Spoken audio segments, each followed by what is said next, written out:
What's up, everybody? Hey, it's Charles from HumbleMechanic.com. Alex asked, are there any common problems on a 13 Jetta 2.0 non-turbo? So if we were talking about, a 96 Jetta with a 2.0 non-turbo, known as the ABA engine code, I would say that's a great engine.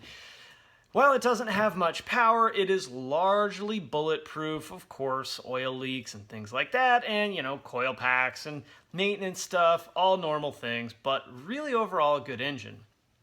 If we moved forward to the Mark IV gen, and we were talking about the AEG, the AVH, most of those were pretty darn good engines too. A couple of hiccups here and there.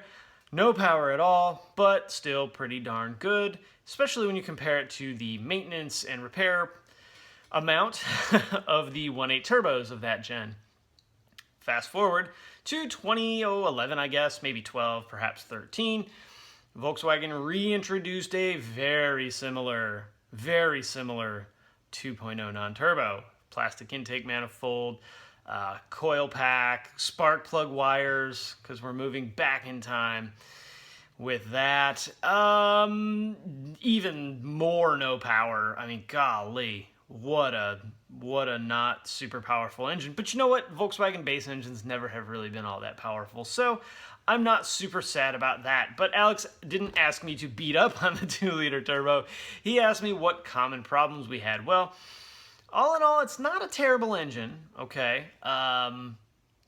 It had the Mark VI problems, right, that the Mark VI had, which the Mark VI overall is a pretty good engine. If you would have asked me this question, Alex, 2 months ago, I'd say, you know what, man, they had a couple hiccups here and there, but overall they're pretty good. But as of right now, I have a little bit of a sore spot for this 2-liter turbo.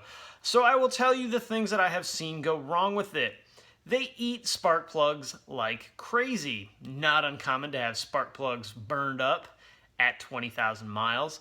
Spark plug wires are an issue on that car. And of course, coil packs are a problem too.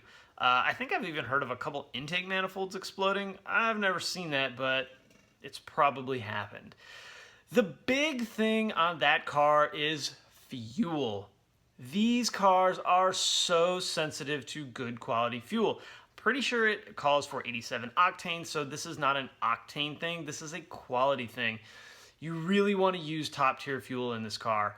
We have had numerous issues with everything from misfires to intermittent misfires to cold mornings going uphill, the car doesn't accelerate, to flat out the car won't start, which is one that kind of threw us for a loop last couple weeks, which is why I still kind of have that sore spot about it. But the big thing is you want to use top quality fuel, top tier fuel stations, your Shells, your BPs, that kind of thing. I think toptier.net or org or com or something like that is a site that maybe top tier fuel. Search top tier fuel and you will get to the right website. Gives you a list of all the top tier fuel stations, and that's where you really want to make sure you go. I don't think Costco and Walmart and Billy Bob's Fuel and Gas Emporium really meet those requirements, so I would definitely stick with top tier fuel. It makes that car do some weird things. They run that engine so lean that any kind of hiccup in fuel is going to cause a problem. So we've seen it a lot. We've seen even adding fuel treatments, one of which I add to my car all the time, 44K from BG.